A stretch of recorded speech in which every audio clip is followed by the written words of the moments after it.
Welcome to Mighty Married Moms. Join us at our kitchen table twice a week as the Mighty Married Moms, Debbie, Linda, Wendy, invite spectacular guests to weigh in on staying sexy, vibrant, and healthy, building marriages with soul-satisfying connection, raising happy, healthy, successful kids. Conversations with Mighty Married Moms will bring you closer to the life you really want. Episode 107. Hi, this is Wendy Williams, and marriage happiness is way possible. ConnectAgain.org is very happy to sponsor Mighty Married Moms. We are partners in bringing you closer to the life you really want. Visit us today for marriage boosts at ConnectAgain.org. Hey everyone, welcome back to Mighty Married Moms. I'm Debbie Owen from You Can Raise Great Kids. Linda Tighe from All Well Breaks Loose. And Wendy Williams from ConnectAgain.org. And we are really excited to be able to tell you about the conversation that we just had, a very powerful conversation with Michael Bloom from caregivingwithoutregret.com. And we were talking about what it means to be a caregiver, and it could be for an elder parent or an elder family member. It could be for your spouse or a child who has an issue, or almost anybody really. Totally. Some sort of all of a sudden life change, and somebody needs to be taken care of, and who is going to do that? And if you're the primary caregiver, what does that look like? What does it mean? What are some things you can do to make it better? Yeah. So practical. That was one of our most practical conversations, I thought. Sure, absolutely. Yes, it was. You know, and he comes from, Michael comes from direct experience with, all of a sudden one day life was going along with two elderly parents taking care of one another. And then the next moment, Dad could no longer do what he could do for his mother. And so Michael, as an only child, had to move in and become person on point to really make sure that nobody fell off the edge. And that can happen, like you said, to anybody. And what was really striking to me, under the rubric of it can happen to anybody, was he said everybody over the age of 18 should have their documents lined up for when they get in the motorcycle accident or fall off the edge of the ski slope or whatever that's going to happen. It happens. Where all of a sudden, you say, this is what I want for my life. I don't want to be on a machine, or I do want to be on a machine. I want everything done, or I don't want Aunt Susie ever coming near me if I need, whatever it might be, So I thought that was jarring to say everybody over 18. I thought it was going to say everybody over 50 or something, but no, because it could happen at any given moment. And like I said, our attorney who helps us set up our estate planning and all this other stuff, as soon as our kids turned 18, he sent us the paperwork to have our kids fill out. And that's the healthcare proxy and the durable power of attorney. Right, yeah. Who's going to speak for me when I can't speak for myself. So Right. very, very interesting. Yeah. And I think, the main point was that it can happen in a moment's notice, and then you're just not prepared because you haven't thought about it. You're not thinking about it. As Wendy said, life's going along, and suddenly you're put in that position. I know my husband and I were put in that position suddenly with his parents, both of them. His mother, she got ill pretty quickly, and it was unexpected, and we spent a lot of time with her and helping her and putting her in the various places she needed to be and finding the doctors.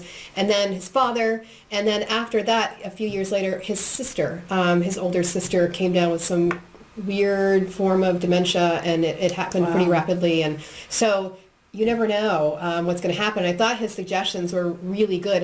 And the one for me that would have helped us a lot was just making a list of what needs to be done. Okay, so we need to take care of this, right? And then letting your family members, if you're sharing the burden with other family members, choose which jobs they feel that they would be best at. And so that you're not dictating to the other people, what needs to be done. If you're kind of taking over, which we were, and I don't really remember if we were viewed as dictating jobs or not, but I know that it was not easy situation to get through. So for various reasons, but I thought that was so simple, so practical, but maybe something that a lot of families don't do. Right. And he suggested, this is kind of like the ad hoc stuff that needs to be done at a moment's notice that you may not recognize, like a sudden doctor's visit that you weren't planning on. But also then there's the daily stuff.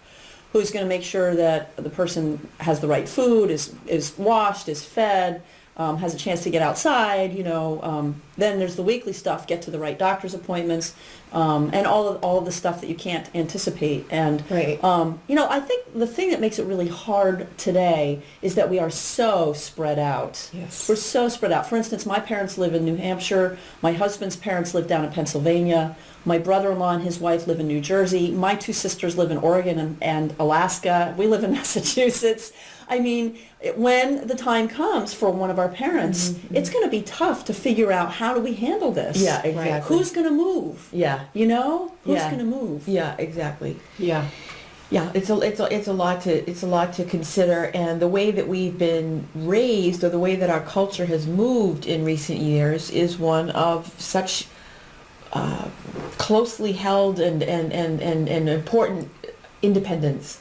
And so all of a sudden that forced codependence or forced interdependence, or however what the best word is for that, it's something that goes against the way that we've been raised, not necessarily in our families, but culturally. It's just very, very different that we just don't live in community like that. We don't live in the three-family tenement or in the same neighborhood typically. Although I was at a friend's house just this past Monday, and Grandma, 92, lives here, and her oldest son lives next door, and her granddaughter lives 2 doors down, and so they do actually have like a compound down there. There are some families that still do that. Right. My kids went to high school with a group of siblings that all live in Lancaster, Pennsylvania, not Pennsylvania, Lancaster, Massachusetts. Yeah. And they're all within, a block or two of each other. So, I mean, it still does happen. It does, but it's very rare. It's not that common anymore. No, it's something not to at all. really take into consideration. And when he was talking, I had this visual of concentric circles, because as he said, maybe there are people in the family that say, oh, I couldn't possibly help mom go to the restroom, like I couldn't do that. Even though that's on the list, I can't do that. Well, if Wendy's the one that's helping mom in the restroom, what you could do to help me is you could go make sure that my plants are watered back at my house, or you could make sure, I can give you, so there's like concentric circles around, so the person who needs the care, what they need, and a couple of circles out, and people can kind of come alongside in any one of those layers or levels, and it will just make the inner circle work well if the outer circle's flowing inwards. And one great resource that he had to help with that is that lotsofhelpinghands.com, LOTSAHELPINGHANDS.com, lotsofhelpinghands.com. And you can, Debbie said, I was asking her, you can use that for any illness. Anything. Of course, yeah. Yeah, I've been in communities, like school communities, like there was one time when a house burned down, and so everybody used it to try to help the family. And there was another time when one of the children died, and there was another time, anything. Right, anything that can happen, and even pregnancy. Like Pregnancy, you can say, I just delivered a baby, and lots of helping hands. It would be great if ideally, a relative or a neighbor, a friend would step up and say, "I'm going to set up a lots of helping hands site to help you." Right, yeah. So I think that's the other message too: is be attuned to when people need help. Yes, exactly, and be ready to step in, offer, and ask too. I think that's my biggest challenge, is asking for help. Yeah. Although I did a really good job. I don't know exactly why. I had surgery myself a few years ago that was planned. And so I knew that I'd be laid up for a few weeks. And I did make a list. I think it's probably my nursing career that inspired that. Because I know how frustrating it is to want to help somebody. But there's that dynamic that can be like, I want to help, but she won't let me. She won't tell me what she needs. She's fiercely independent. So I tried to let go of some of that independence. I said, I'll tell you what, I need a case of Diet Snapple delivered to my house twice a week. So whoever wants to come visit me, somebody bring a 12-pack of Diet Snapple. I got tons of it. It was great. And I also need rides to the mall, because my surgery was in December. So I need rides to the mall so that I could walk. On an indoor safe space and just really get my exercise. And so if you want to just come pick me up, take me 5 minutes away to the mall and walk the, so my point is that asking for help and people be like, very appreciative, like, oh, that's something I can do. And I think the other piece of this asking for help too is also being very specific. Yes. As opposed, or offering help instead of just saying, hey, if you need help, let me know. Right. who's gonna respond to that? I mean, I've never responded to that. Have It's you? hard because you feel bad asking for help. Like, you Yeah. don't really know what they're willing to do, so you're like, can I really ask them to help me with this? I know they said they would Yeah, help, but I don't know yeah. if they can help me with that. So yeah, I think being So specific being very specific in your offer as well as in your ask. In your ask, right. So that's what I said, Yeah, a you were case very of specific. Snapple would be, and that was like easy. People could just throw that in their grocery cart and drop it on the front porch, which is Yeah. what happened a couple of times. Yeah. So yeah. So I think I did learn that from my nursing career, but it really is helpful, and it does, to coin a phrase, take a village sometimes Yeah. to go through what we need to go through in life. Well, Yeah, I'm totally. going to set this up for my mom because she's in her 80s and she's doing okay, but she's also got a lot of health challenges. And I know that when anything happens, like she fell down the stairs one time and twisted her ankle, and our neighbor called up and said, I just want you to know, but it was hard for her to get a hold of. She didn't know our numbers and she had to find them, and Right. and then you have to report to the brother and the sister, and everybody knows, and so there's all this stuff going around. So if we had that website set That up, central she core could just go place. there and say, hey, I just want to let you know, and this is what happened, this is what I noticed about, and this is what I did. I made her a couple meals, and so you could have that communication going so easily. Yeah. And it's free. It's free. It's a free free, resource. yeah. Okay, so here's 3 tips. Remember them, Debbie? Yeah. Number 1 was Get the paperwork Paperwork. in order. yeah. So the healthcare proxy and the durable power of attorney. Right, Yep. right. Yep. And I didn't write down the numbers. well, but- so the other one was all, so the 5 wishes. Oh, that's the second thing. Yeah. Is letting your proxy know what it is you want. Yes. In case you're incapacitated. Yeah. Right. That's really important. Right. And that 5 wishes. I think that's also a free resource. It's like a PDF that you can download, and it's Yeah. like a worksheet Yeah. where you can Right. really figure out what is it that I want. And I've actually shown that to a couple of estate planning attorneys, and they were like very grateful to have that resource that they could give to their clients to kind of, because I had heard about it back when I was a nurse. And then the third piece was the something like the lots of helping hands to set something up like that. Right, and that when that time comes, making that list of all the Yeah. tasks that need to be done, Right. and then asking for the help. Who could handle this? Who could handle that? It's so simple, but Yeah, powerful. I remember a 4th one. We weren't numbering them, but I remember something that I thought was brilliant. And again, harkening back to my registered nurse days, was actually keeping a journal. So if you're on point with mom, and she's been up for the last 3 days, 3 nights, 5 hours a night, and she's got Alzheimer's, whatever it is, but you're not sleeping well, to actually have that, a daily journal about her activities, so that when you have those family meetings, and you say to them, she's not sleeping, and sister 2 says, oh, sure she sleeps like a rock. I was here last Tuesday. She slept great. Well, okay, but let's look at this. And people go, oh my goodness, so you've been up every night for 5 hours? Yeah. So if that's documented, it makes it easier to kind of, as opposed to just speaking that advocacy, it's written and people can see it. Right. Absolutely. Well, also the other good thing about that, and it's not just to be defensive, but also to look for patterns. Sure. Absolutely. And, Sure. the nurse would know this. You're looking for patterns in somebody's health to identify where you can make things better. Yep. Or some other, Make we tweaks, can make make some things tweaks into easier. the adjustment, right. Absolutely. And I thought the other really important piece that he brought up was, if you're the designated kind of primary person, you're the health proxy, you shouldn't feel the burden on yourself. Like, you shouldn't feel like, well, okay, if my siblings only want to do 3 things and there's a list of 20 that I have to do all of their 17, right? Embrace your own choices and say, look, I can handle these. Who can handle these, and don't feel the obligation to take over all the duties, which is what my husband and I felt the obligation to do. We just felt obligated to do everything, and then also really paying attention to your own care. How much care do I need? We didn't Because get you, into that. you don't want I to think it's lose your life over taking care of it. And I've heard so many people say that. They get so absorbed in it because it's all encompassing when somebody needs full-time care and you're there taking care of them.